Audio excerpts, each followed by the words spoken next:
¿Cómo les va? Gracias por estar del otro lado. Bienvenidos a nota22.com. Soy Maxi Romero. Germán, estamos con el doctor Julio Perricone, docente nuestro también de la universidad. Docente universitario. Tiene el mismo defectito que tuyo, nomás que, bueno, Sí. son ahí del sur de la ciudad. Sí. Pero el resto es una gran persona. Sí, sí, habíamos hablado en la editorial de abordar un tema que es sensible y que nosotros hemos dado nuestro punto de opinión en relación a lo que es el consumo de las drogas, el narcotráfico, y creemos que este es un tema que debe abordarse seriamente desde el primer eslabón, que es el consumo.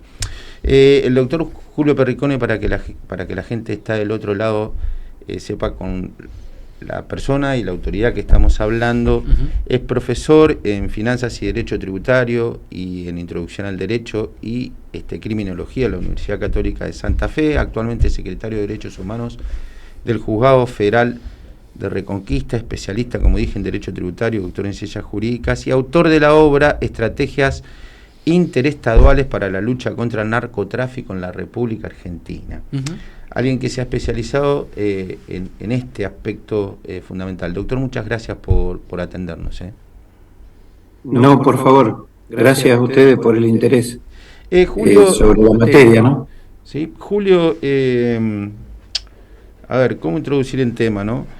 Hablábamos con Maxi detrás de cámara, decimos que la última política pública seria del Estado en relación a la prevención contra las adicciones fue aquella de, allá a lo lejos, Fleco y... Miroli era, creo, Miroli. Y desde ahí no se conoce política pública seria en relación a la prevención contra las adicciones. ¿Se puede luchar contra las drogas? Es un tanto difícil hablar de lucha contra un objeto o una sustancia. En realidad se puede luchar contra el negocio, es decir, contra el narcotráfico, no contra la droga en sí misma, sino contra el negocio espurio que algunos hacen de el flagelo de la adicción, ¿no? Y es verdaderamente un flagelo, si no basta con recabar información de quienes lo han padecido o lo padecen, aquellas personas en recuperación, recuperadas, o aquellas familias nucleares que viven con algún adicto, y fundamentalmente un adicto a las drogas en la cotidianidad, ¿no? Ellos sí pueden dar cuenta de que verdaderamente es un flagelo y que, bueno, no sé si verdaderamente es una guerra, pero hay heridos, hay muertos, hay logística, hay negocio. Si no es una guerra, se parece bastante. En realidad nosotros lo que planteamos es la necesidad de que si la ley de drogas atiende o tutela, protege un bien jurídico como es la salud pública, en realidad tenemos que comenzar tal vez por enseñarle a la gente que se proteja de ello, ¿no? Las drogas no son inertes, no es que no producen ningún efecto nocivo. Eso tienen que hablar más los químicos, los bioquímicos, los infectólogos, pero no es inerte. Entonces, creo que parte desde allí, desde el punto de vista de lo que socialmente hablamos, ¿no? en nuestras ciudades, por lo menos aquí en lo que es la provincia de Santa Fe, en la República Argentina, ¿no? Tenemos que comenzar por desincentivar el consumo, al mismo tiempo que entendemos que hay que trabajar sobre la oferta. Es un negocio. Pareciera que hay un error de concepción, que hemos tratado la lucha contra el narcotráfico como un problema prácticamente con exclusividad desde el punto de vista jurídico, y detrás de ello hay un negocio. Entonces tenemos que verlo como ve el narcotraficante, como un negocio. La diferencia es que en ese negocio no tiene que crear la necesidad ya está en el hombre experimentador, en el hombre como ese deseo de buscar un reflejo atávico que tiene, de probar, y bueno, es un negocio ilícito que mata gente, por eso también se trata de salud pública, ¿no? Sí, en realidad, y hay un límite. ¿Cuál es el límite del poder punitivo del Estado? Bueno, la Corte ya en el fallo de Arriola, año 2009, ya lo ha dicho. Es decir, el límite está en las libertades individuales, en la garantía que el Estado otorga, en realidad más que el Estado todavía, el sistema jurídico, es decir, la Constitución desde sus primeros tiempos, desde sus albores, ya protegía la libertad individual. Entonces es la libertad individual la que no puede avasallar el Estado en su deseo de punir al narcotráfico. Entonces el límite está en la libertad individual y el consumo personal, porque ahí está la vida privada. Ahora, Julio, ¿sabe que le quería consultar algo que me parece muy interesante? Porque usted planteó el tema jurídico, ¿no? Que no era solamente un tema jurídico y que pareciera que solamente se ve que hace la justicia en relación a esto y eventualmente el Estado en materia de prevención, y por ahí nos olvidamos del tema de la salud pública, como usted creo que quiso decir en algún momento. Ahora, creo que el ministro Rosati, incluso de Nación, lo planteó. En el tema jurídico se van a tener que poner de acuerdo quienes legislan cómo afrontarlo, porque una provincia se encarga del narcomenudeo, otra no. Hay una estrategia pareciera disímil en esto. ¿Cuáles son las fuerzas que realmente especializadas que se tienen que abocar a esto? Porque, digamos, esto me hago cargo un poco de lo que digo, pero siempre parece que hay desconfianza entre las fuerzas provinciales y nacionales. Los mismos funcionarios judiciales a veces prefieren una fuerza que a otra, los funcionarios políticos. Hay una cuestión integral, además de la jurídica también, ¿no?, que ver en todo esto. Mire, yo, la verdad, no es la experiencia que nosotros tenemos. No sé si en otras jurisdicciones se dará, pero por lo menos aquí en el norte provincial se trabaja absolutamente con total libertad e igualdad con cualquiera de las fuerzas disponibles, sean nacionales o provinciales. Incluso es un error muchas veces pensar que desde el punto de vista de la provincia poco se ha hecho. La fuerza provincial, es decir, la policía de la provincia de Santa Fe, por lo menos en nuestro medio, está trabajando y muy bien. Es un error creer que porque la jurisdicción es, digamos, la justicia que atiende, para que se entienda bien, es la justicia federal, la provincia está totalmente ajena. Entendemos, sí, no obstante, que debe haber un trato diferencial para el narcomenudeo y el micromenudeo. Que eso sí. ¿Puede marcarnos la diferencia para que la gente entienda? Sí, es importante eso. Claro. Sí, cómo no. Entendemos que esas dos facetas deberían estar dentro de la justicia provincial, precisamente para darle una solución alternativa a un conflicto que está bien límite con el conflicto social, ¿sí? Y con la cuestión más cercana al adicto. El narcomenudeo dijo, ¿no? Sí, y eso es lo que quiere que se haga cargo de la justicia provincial, para que quede bien claro. Narcomenudeo y micromenudeo.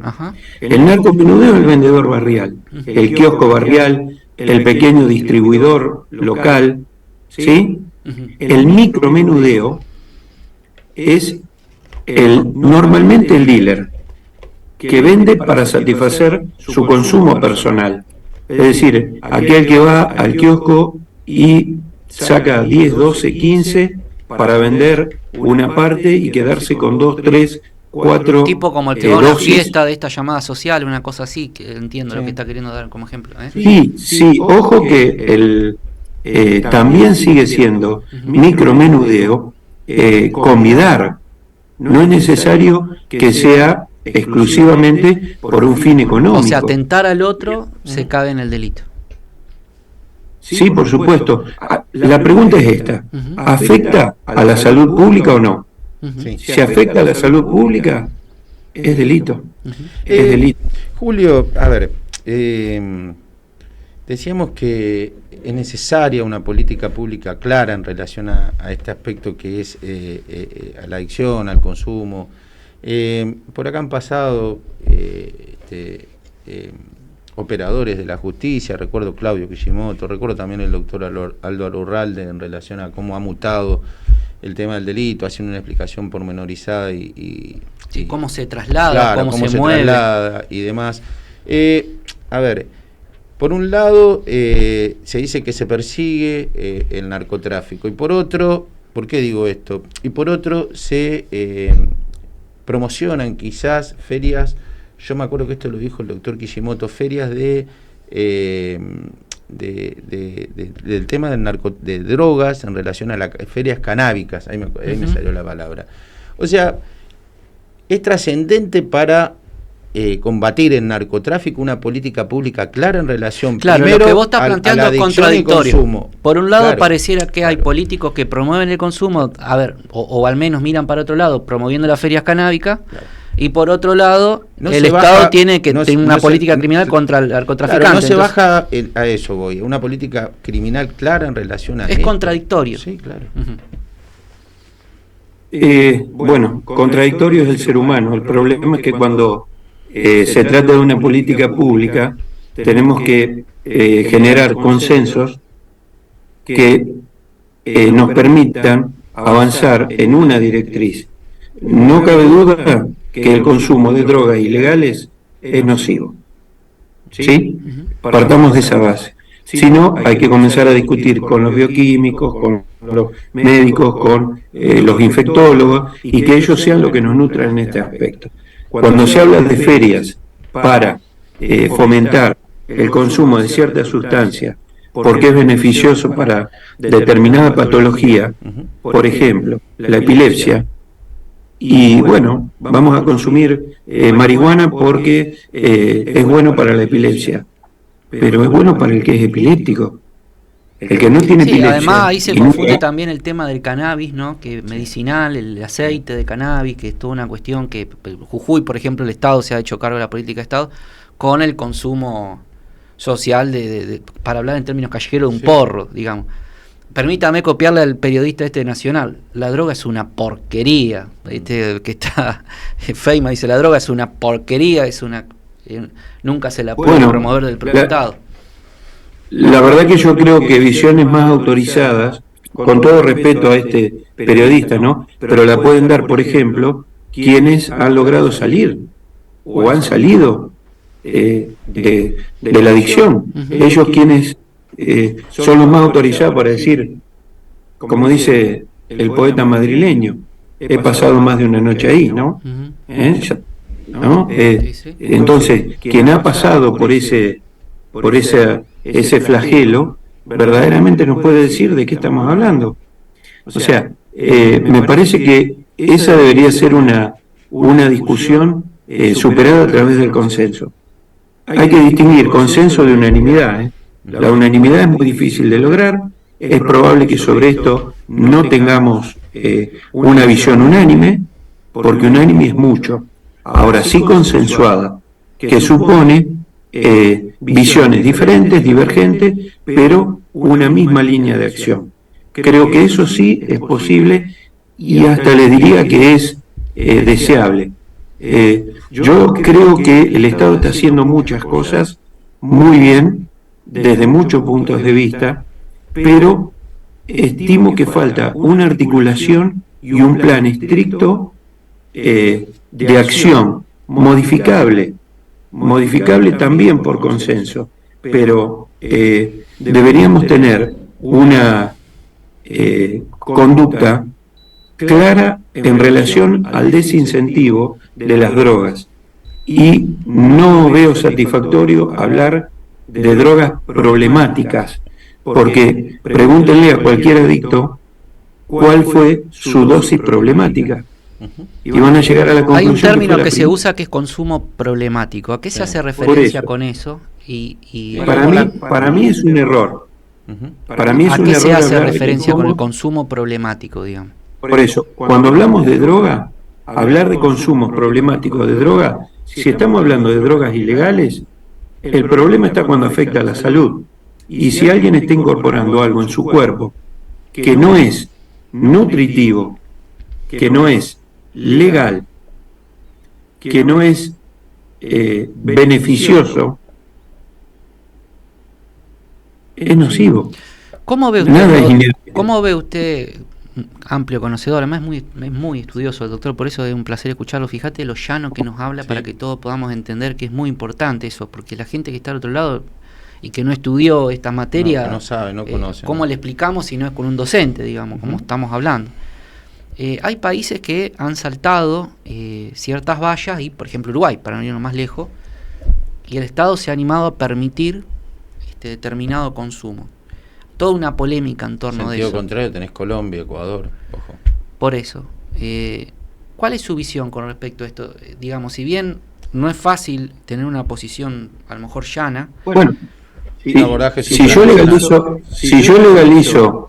el robo, la estadística me va a dar 0, lo que no significa que no hay robos. Yo legalizo el homicidio, la estadística me va a dar 0, lo que no significa que no haya homicidios. Si yo legalizo la droga, no es que se terminó ni el problema de la adicción ni del narcotráfico, sino que va a haber tráfico de otro tipo de sustancia y el problema lo voy a enmascarar. Hay algunos que dicen... Sí, a mí me gusta escuchar a los que saben. ¿Sí?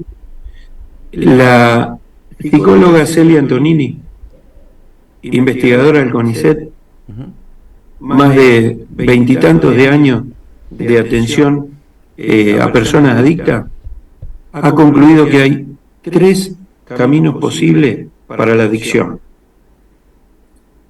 el hospital, el cementerio o la cárcel. Ninguno de los 3 son satisfactorios. Sí, por eso hay un grupo, por también ejemplo, hay que hablar de la familia, porque acá no sufre solamente el adicto. La familia queda destruida. Una de las consecuencias, no, de ninguna manera. Julio, una de las consecuencias directas del consumo de los consumidores recae sobre la familia.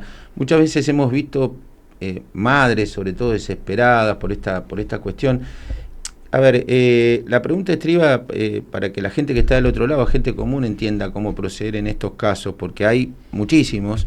¿El Estado debe intervenir, puede intervenir en estos casos ante un requerimiento desesperado de una madre, por ejemplo, ante un hijo adicto?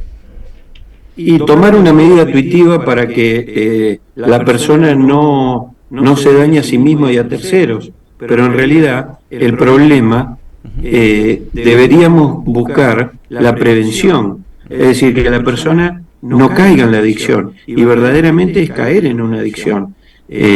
No parece lo más acertado dejar que el agua llegue al río. Sí.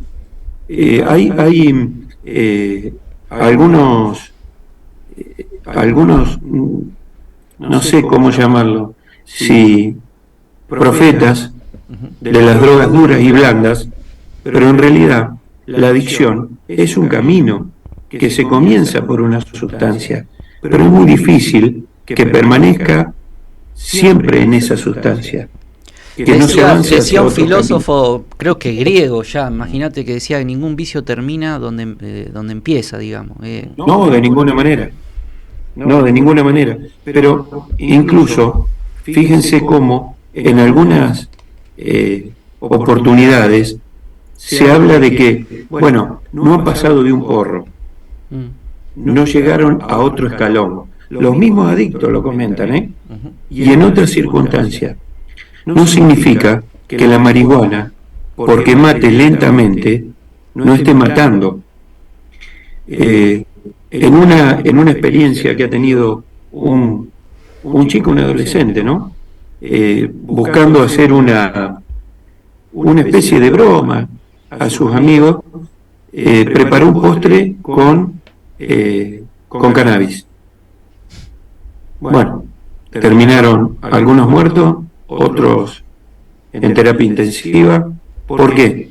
Porque el cannabis no es lechuga, que se puede consumir sin inconveniente. Si llega al hígado tal como está, es un envenenamiento, produce envenenamiento. Entonces, ¿cuál es la razón por la cual quien no necesita de esa droga como un elemento terapéutico, que la ingiera? Bien. ¿Sí? Lo que nosotros planteamos son una educación, una fuerte labor educativa, fundamentalmente en niños, ya no en adolescentes. Nosotros participamos de grupos de lo que se ha dado en llamar la democracia de inmediatez o participativa. En nuestros barrios, hoy la primera ingesta de droga está entre los 9 y los 11 años. Bien. Cuéntenme, profesionales del derecho, qué poder de elección tiene esa criatura. Bien. ¿Tiene discernimiento? No. ¿Puede elegir? Bien. Esa voluntad para transformarse en una persona adicta es Doctor, tal. Sí. Si a usted le parece, lo vamos a volver a convocar después de las Sí. elecciones. Nos queda un tranco largo de acá a preguntas. La diciembre verdad que y las y vamos a preguntas poder surgen. ampliar Sí. este panorama. Estamos frente a un proceso electoral inminente y tenemos un periodista de Buenos Aires para que nos haga un análisis. Perfecto. En Mire, la parte yo estoy disponible ojalá podamos volver para a este tema. Estoy disponible porque entendemos que generar conciencia es la mejor forma. Mire, si con esta nota hemos logrado que al menos una persona no comience a ingerir droga, estamos salvados. Gracias, doctor. El día está bien pago. Gracias, doctor, muy amable. A ustedes, adiós.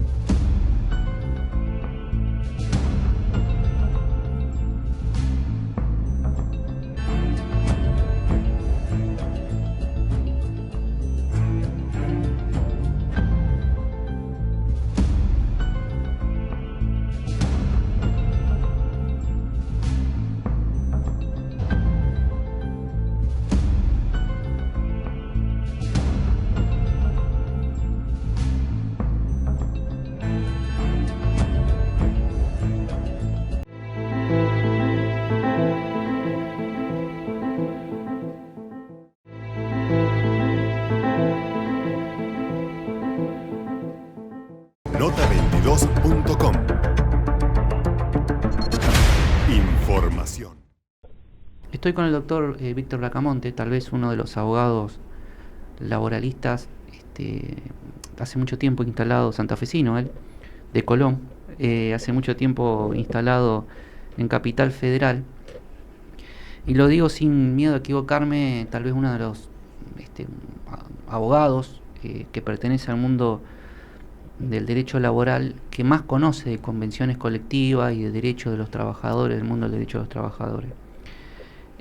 Con lo cual creo que es un momento preciso para hablar, dada la complejidad de lo que se está discutiendo a nivel nacional y las posibles reformas que podría haber en el mundo del derecho laboral, porque son cuestiones que los propios candidatos o algunos de ellos mencionan.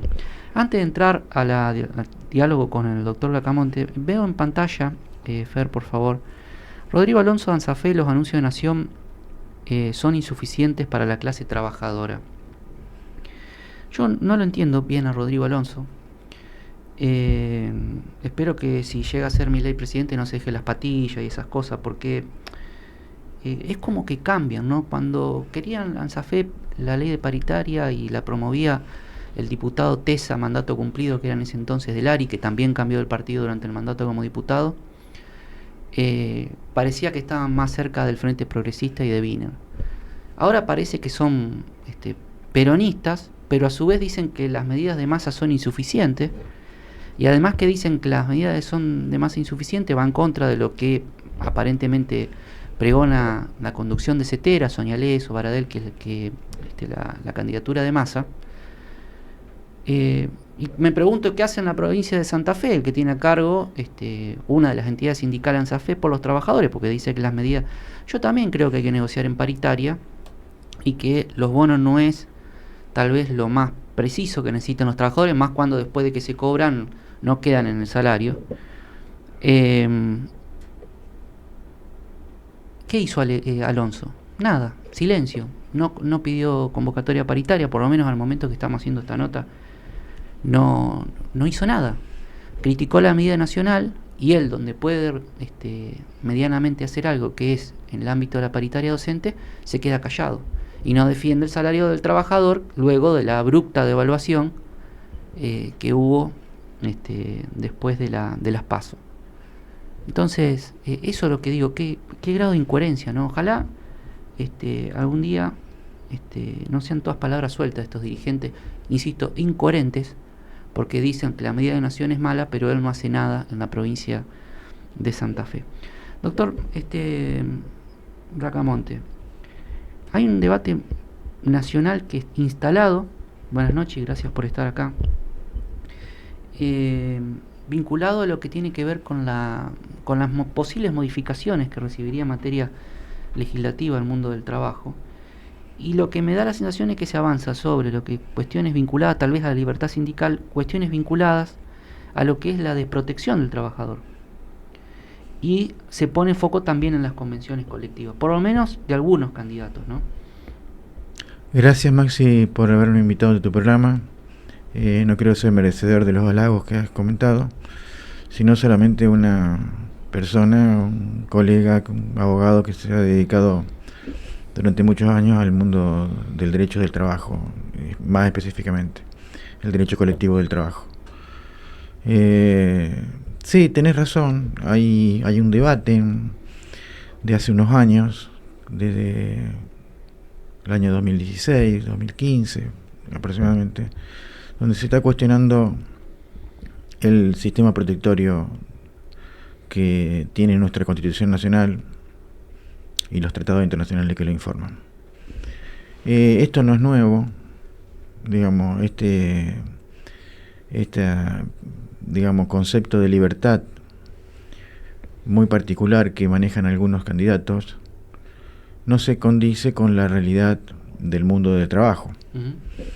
¿Por qué? Porque cuando hablamos del mundo del trabajo hablamos de derechos laborales, hablamos de sindicato, hablamos de convenio colectivo, hablamos de la huelga, en fin, una serie de institutos que a través de la historia han tenido su correlato en las luchas que el movimiento obrero ha dado en la Argentina y en el mundo. Quiere decir que no es nuevo para los laboralistas que se discutan estos temas a la luz del avance del mundo y la manera en que se está desarrollando la política. ¿Sentís que se viene una legislación que tienda a desproteger al trabajador? La gente dice, me van a echar más fácil, me van a dar el salario distinto a lo que lo cobra ahora. Esto es una discusión que se está dando, ¿no? No, yo no creo que sea. Va a haber un debate a fondo en el sentido de las experiencias, de volver a reeditar, desde mi punto de vista, experiencias de, por ejemplo, la dictadura militar del 76 al 83, con su concepto de flexibilización laboral, o, por ejemplo, también la época de la década del 90, con el menemismo y su política laboral flexibilizadora, que trajo como consecuencia el desembocar en el 2001 una crisis terminal que tuvimos que vivir todos los argentinos, el cual tenemos que recordar con exactitud. Esto tiene su explicación también y su fundamento en que la Argentina ha sido un país de inmigración. En el siglo XIX hubo una política por parte de la generación del 80 de promover la inmigración de países nórdicos, de países de Europa, y eso trajo también las ideas de anarquismo, libertarias, que se desarrollaban en el siglo XIX en Europa. Luego de la irrupción de la Revolución Francesa, la Revolución Inglesa y la Revolución norteamericana. Eso tiene una influencia en las distintas revoluciones industriales, que no viene al caso de desarrollar acá, pero el mundo del trabajo en el siglo XIX era un mundo de desprotección total. Y entrando en el siglo XX también ocurrían estas cosas de desprotección que vos hablas. Baste señalar como hechos históricos que nos tocan muy de cerca en nuestra provincia de Santa Fe, la experiencia que vivió la comunidad obrera de Santa Fe con la forestal, que todavía hay ecos en el norte santafesino de la tala de quebrachales centenarios a costa de la sangre, sudor y muerte de obreros, obrajeros de nuestro país. Eso ocurrió en 1920-21. También podemos hablar de... Lo señalo como... ¿Sabes qué te quería preguntar? Porque es muy interesante el desarrollo que haces, porque decís, esto no es la primera vez que pasa, el concepto. Y te escuché en una charla decir, se habla en nombre de la libertad, una libertad que no es la nuestra. ¿Por qué decís eso? Porque un concepto de libertad donde presupone la existencia de personas que son iguales, que tiene que ver filosóficamente con el derecho civil.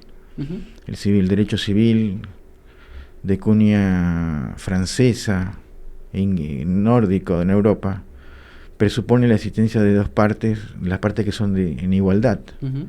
Pero en el mundo del trabajo está probado y está, digamos, desarrollado que las partes no son iguales. Hay una parte que tiene el poder de dirección y el poder de pagar el salario, y una parte que pone a disposición su trabajo, que es la parte débil. Ese principio fundante del derecho del trabajo es el que se desarrolla a lo largo de todos los institutos del derecho del trabajo. Lo que estamos hablando, el derecho individual del trabajo, el contrato de trabajo, el derecho colectivo del trabajo, que es el que estaba señalando hace poco, y con sus institutos, que son el sindicato y su desarrollo.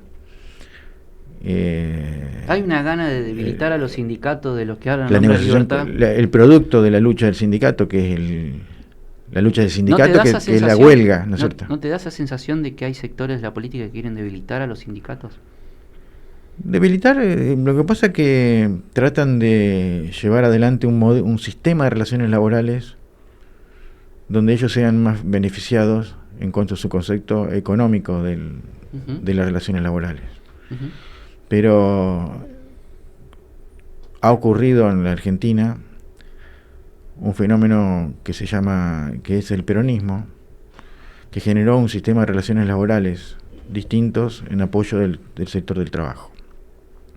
Baste señalar que existían sindicatos antes del año 45, en que Perón irrumpe con su política social de apoyo a los sindicatos, pero no tenían el poder estatal de promoción que le dio el peronismo durante esos 10 años del 45 al 55, pleno de realizaciones de derechos para el obrero, largamente esperados y luchados durante un montón de años. Te estaba señalando también como antecedente las situaciones de la Patagonia trágica, sabemos de la película de Osvaldo Bayer, donde muestra la realidad dura y difícil que vivían los obreros de la Patagonia en la década de 1910-1920. Y también otro hecho histórico que yo señalo siempre en mis alocuciones o mis intervenciones es la Semana Trágica en Capital Federal en 1919. Quiere decir que este principio de protectorio tiene un fundamento en la relación de desigualdad que es el sinalagma funcional del derecho del trabajo. Y estos digamos, todo este desarrollo de este sistema de relaciones laborales que se da del 45 aproximadamente hasta el año 73, 75, comienza a ceder ante el cambio del mundo. El cambio del mundo porque hay políticas que se desarrollan en el mundo a partir de la década del 80, en una región conservadora, que tiene otra visión del mundo del trabajo. Y en la Argentina tenemos las políticas desarrolladas de flexibilización laboral y de persecución del mundo del trabajo que ocurrió durante la dictadura militar. Digamos, la persecución de los obreros, la intervención de los sindicatos, la derogación de los convenios colectivos de trabajo. Esa experiencia, digamos, no la podemos olvidar, digamos. Eso fue acompañado posteriormente ya en la época de la democracia, por una ebullición durante el primer gobierno del Radical, y que el mundo del trabajo en Argentina se logró consolidar su sistema de relaciones laborales con las leyes de obras sociales, la ley 23.551 de asociaciones profesionales, los sindicatos. Creo que la mayor virtud de la convención colectiva es sentar en una situación parecida al empleador con el trabajador. Tiene que haber empleador y tiene que haber parte trabajador. Sí, lo que pasa es que en un sistema capitalista como el que tenemos es necesaria la armonización de las partes, y esa es la novedad que trajo el derecho del trabajo, que es la intervención del Estado en el mundo de las relaciones laborales, los efectos de coadyuvar a una sana armonía entre las partes, el mundo empresarial, el mundo de los empresarios, el mundo del Estado, que tiene un rol que cumplir, ya que puede ser como tercero independiente o árbitro en el caso de los privados, o como Estado empleador, y también el mundo del sindicato, que tiene un sistema, un modelo de acumulación que es el que está actualmente vigente, que está cuestionado, sí, es cierto, cuestionado por diversos sectores, porque te quiero señalar que el mundo del sistema del modelo sindical argentino, que Néstor Corte, un profesor muy importante que tuve la ocasión de cursar con él acá en Santa Fe, llamaba de unidad sindical promocionada. Corte hablaba de un modelo sindical. Ese modelo sindical, con variantes, se mantiene desde el año 45 pero evidentemente ha sido cuestionado, sí, seguramente, por muchos sectores. Y el transcurso del tiempo también hace que el principio de realidad es muy importante en el ámbito del derecho laboral, y hace que también se discuta permanentemente, no siempre avanzando, no retrocediendo. El tiempo se nos pasó. Me gustaría que desde Buenos Aires, cuando podamos hacer algún Zoom pronto, porque se va a venir mucho el debate en relación al tema laboral, y me gusta poder dialogar estas cosas con casos concretos que se van a venir seguramente, porque hay candidatos que van, desde mi punto de vista, por derechos laborales, diríamos, adquiridos de los trabajadores. También le voy a dejar para una próxima entrevista, la verdad que se nos fue el tiempo, que me explique cómo en Santa Fe, en el ámbito de la paritaria docente, hay un sindicato que representa a trabajadores del ámbito privado, pero negocian con el gobierno, y no está la patronal, ni siquiera sentado en un costadito de la mesa. Una cosa muy, muy llamativa. Pero le agradezco el tiempo. Te agradezco a vos, Maxi, la oportunidad que me das de presentarme en tu programa y de dirigirme a toda esta comunidad que observa Nota 22 todas las semanas.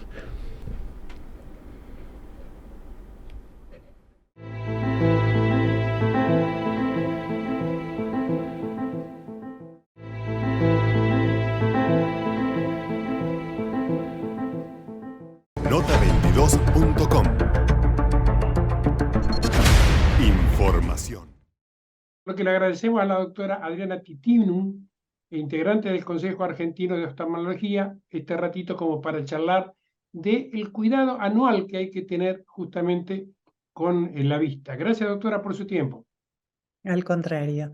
Sí, como bien dijo, la consulta oftalmológica es anual como mínimo. Hay pacientes que necesitan más controles, por ejemplo, no sé, un paciente con glaucoma, en general el control es 4 veces por año, o sea, cada 3 meses. O sea, cada patología o no necesita un tiempo de cuidado. Así que, pero el control anual no puede fallar. Tal vez para muchos el glaucoma es una palabra que es una palabra más, ¿no? Pero debe ser una de las enfermedades más traicioneras que tiene el ser humano, en el sentido de que uno al ir perdiendo el campo visual no se da cuenta que la enfermedad está presente. Mi padre perdió un ojo y el otro se lo operaron y pobre se atropellaba con los nietos y se golpeaba con algo que tuviera a la altura de la frente, así que este, eso es hereditario. El tema es así. El glaucoma, como bien dijo, se lo llama el glaucoma el ladrón silencioso, porque no nos enteramos, porque no da dolor, no da síntomas en general. Es muy llamativo que cuando la gente le titila, como dicen, el párpado, ¿no? Tiene un problemita en el párpado, piensan que es presión. Entonces vienen a tomarse la presión, cuando en Ujú. realidad no tiene nada que ver. Porque Esto al se llama... glaucoma le dicen presión también. Claro, es que en realidad el glaucoma es el daño en el nervio óptico asociado al aumento de la presión intraocular. Lo que pasa es que la presión normal, para que tenga una noción, es entre 8 y 20 milímetros de mercurio. Entonces, el rango de presión normal es muy alto. Hay personas que están con 15 de presión ocular y pueden estar enfermos, y hay gente que está con 18 y están perfectos. O sea, hay como una presión adecuada para cada ojo. ¿Esto quién lo va a determinar? El oftalmólogo, Ujú. controlando. Y es muy sencillo, es una toma de presión, es algo que no duele para nada, que no es impresionante ni nada, y el control del nervio óptico. Con esto sabemos. Hay, el problema con el glaucoma es que los pacientes no saben que lo tienen. La única manera es que nosotros lo controlemos. Y como usted bien ¿Qué dijo, porcentaje de quienes padecen esta enfermedad lo solucionan con la gotita, ¿no? ¿Y cuántos llegan a una cirugía? le diría que más del 90% se maneja con gotas. En Ujú. este momento, en verdad, digamos, hay protocolos. Usted sabe que en medicina siempre hay protocolos porque se va investigando qué es lo mejor. Entonces, la mayoría de los protocolos indican ahora que lo ideal es, cuando se diagnostica la enfermedad, hacer un láser que no es invasivo para nada, es totalmente ambulatorio, que evita la necesidad de la utilización de la medicación o la atrasa. O en pacientes El láser es algo similar a lo que se utiliza para corregir la miopía o el antigmatismo. No, es otro láser. Nosotros Otro láser. tenemos un montón de láseres, un montón de láseres. Ajá. Este láser se llama SLT, es un tipo de JAG láser que actúa sobre el trabeculado. Esto es un tratamiento que se renovó, era un tratamiento antiguo que no funcionaba tan bien, con la nueva tecnología se renovó y realmente funciona muy bien y ayuda a que el paciente no necesite tal vez medicación en gotas desde el principio. El tema es que las gotas no solo no son gratuitas desde un tema económico, sino ¿Mm? que también pueden provocar algún tipo de problema en la pielcita del ojo, en la superficie del ojo, ya que son de uso crónico, o sea, desde el día que uno dice, hoy empezás a usar gota y la vas a usar hasta el último día. Entonces, a veces, si podemos evitar empezar con esto, porque es tóxico para la superficie ocular, y ya de por sí todos padecemos de ojo seco, lamentablemente por el... Por eso, cuando dijo gota, me acordé porque yo más de una vez, creo que esta era tecnológica donde vivimos tantas horas con el teléfono, ¿no es cierto? Y frente a una computadora o mirando una película, es un esfuerzo permanente de la vista, ¿no? Eh, ¿Qué incidencia tiene con el tiempo lo que se llama la gotita para lubricar? Vamos a decir, corríjame usted, por favor. Sí, está perfecto. Son gotas lubricantes que, o sea, el problema son varias cosas. Por un lado, sabemos especialmente las mujeres, pero también los hombres, con el paso de la edad, vamos teniendo menos lubricación, especialmente en la piel, en las mucosas en general, y el ojo seco es un tema hormonal, tanto en hombres como en mujeres. También patologías de la piel como la rosácea, que es tan habitual, provoca una alteración de la calidad de la lágrima. En general no nos falta cantidad. No es que las glándulas no hacen cantidad de lágrima, no hacen agua, sino que nuestra lágrima es de mala calidad. ¿Por qué es de mala calidad? Porque la superficie del ojo no está bien o porque no parpadeamos lo suficiente. O sea, la lágrima se queda en el ojo una cantidad de segundos y si yo no parpadeo, no hago que esta lágrima vuelva a mojar perfectamente el Me ojo. perdí, me perdí. A ver, yo entonces no parpadeo lo suficiente. En general, nadie que está con la computadora parpadea lo suficiente. Ajá, Nosotros cuando estamos mirando muy atentamente, estamos así y no parpadeamos. ujú. Entonces, y lamentablemente la frecuencia del parpadeo es menor y la calidad de la lágrima también es peor, entonces no llega a mojar. Entonces, por ejemplo, yo le digo a los pacientes que hay programas en la computadora que estimulan el parpadeo, ¿no? Uno lo baja, lo coloca y entonces hace algo que es totalmente imperceptible para nosotros, pero que nos provoca un parpadeo. O a veces hay que ejercitarse y parpadear. Ahora, la lubricación es algo muy bueno. Lo que pasa es que hay lágrimas que realmente provocan un enturbiamiento de la visión. Entonces vos le decís al paciente, ponete una gotita. Cuando estás así me dice, pero veo peor. Claro. Entonces hay que elegir cuál es la mejor lágrima para cada uno. Y eso lo elige el oftalmólogo. Eso no lo elige el Hablando de farmacéutico. elegir, en todos lados turísticos que usted va a encontrar algún negocito a la vereda que Con tiene anteojos. una cantidad de anteojos para probarte y fíjate si con esto lees mejor, si anda mejor el antismatismo. Este, eh, pero bueno, Eh, usted hace con la cabeza así. Si yo una vez por año voy al oculista y me quedo por ahí sin, ¿puedo recurrir no, ni no, no, siquiera, no, ni, de ninguna manera, de es que ninguna si se manera. me rompe, es que si se me rompe y estoy de vacaciones, no veo el celular, por así decirlo. A ver, que usted me diga, mire, estoy de última y necesito algo que me salve la vida, Dice ok. rueda de auxilio. No se le llama amuleto, ¿no?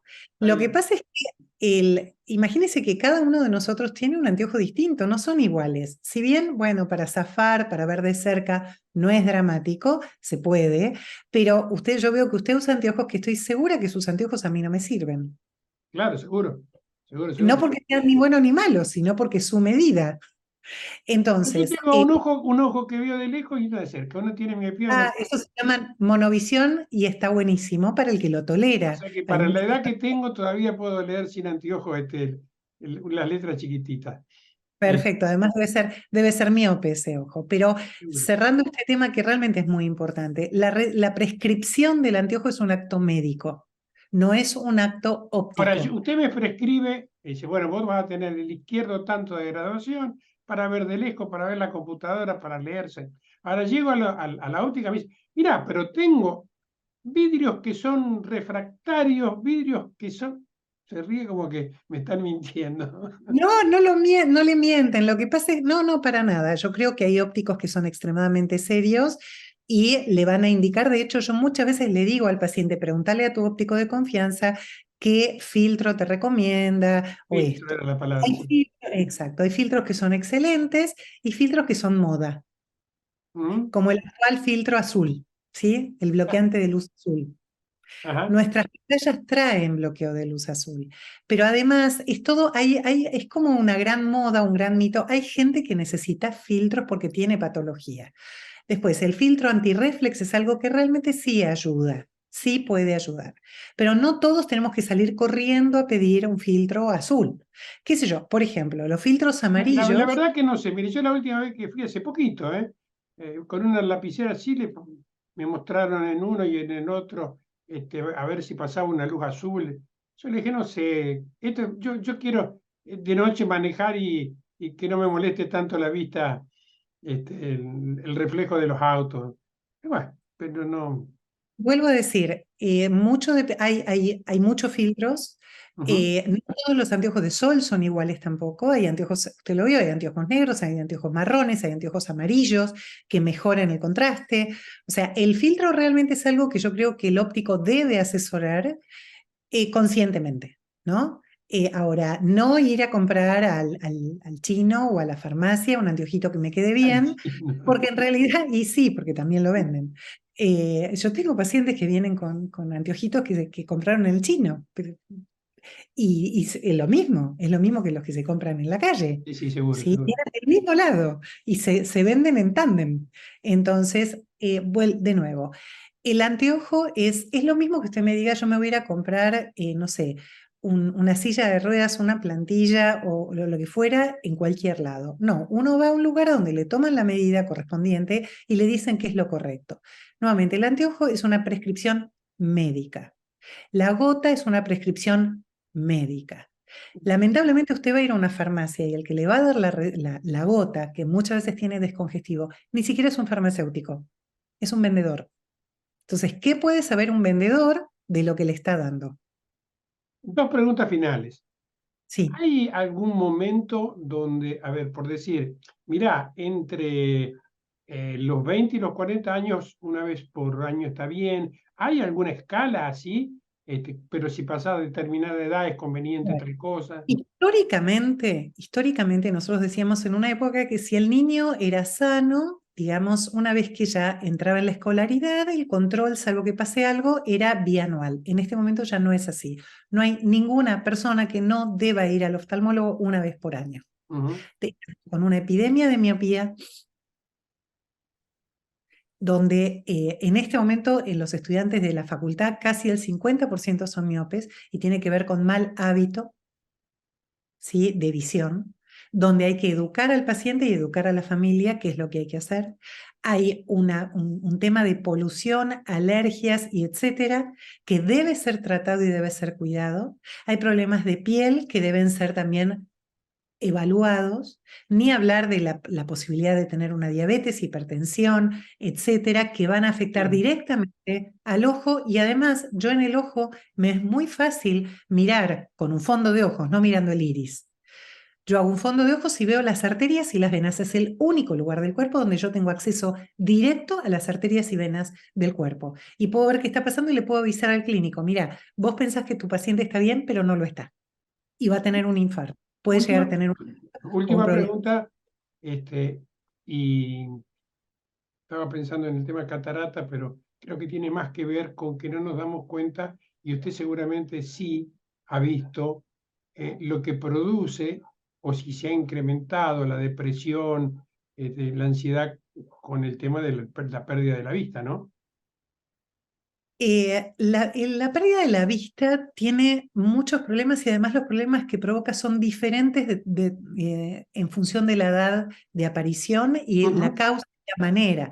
No es lo mismo una persona que nace sin ver Claro. que una persona que nace viendo bien y está bien y, por ejemplo, cuando empieza ya su universidad con todo un plan de vida, de pronto se queda sin visión, que Ujú. una persona que tiene 50 años y es padre o madre de familia y que está totalmente habilitado y de pronto se queda sin visión y no puede seguir su trabajo, que una persona mayor que ya se queda en la casa y no tiene movilidad y depende de los ojos para ver la tele o para poder hacer un Zoom con la familia y de pronto lo pierde. O sea, fíjese en cada edad qué grave y qué terrible, qué diferente, pero no por esto menos grave, puede ser la pérdida visual. ¿Sabe lo peor de todo? A ver, Que hay un 25% de la población mundial tiene patología ocular, de la cual la mitad de eso se podría haber evitado. Vio que dice, de 10 enfermos de patología ocular, 9 son tratables. La primera causa de ceguera en el mundo es tratable y es la catarata. La repítalo, segunda repítalo, porque me parece que no tenemos que ir con esa frase. La primera De- causa de ceguera es evitable y es la catarata. De ceguera evitable, ¿no es cierto? Es la catarata que es operable. La segunda causa es la falta de anteojos. O sea, toda persona, perdón, mayor de 40, 40 y pico, tiene presbicia, tiene la Ujú. dificultad de ver de cerca, salvo usted que ve bien de cerca, ya lo sabemos, o tal vez es más joven. Pero no dar a un paciente el anteojo que necesita implica impedirle hacer su vida normal y desarrollarse. Y esto es evitable y es tratable. Solo hay que ir al oftalmólogo. Adriana, muchísimas gracias por su tiempo. Al Seguramente contrario, muchas en algún gracias. momento la volveremos a molestar. Chau, chau. Hasta luego y que esté muy bien.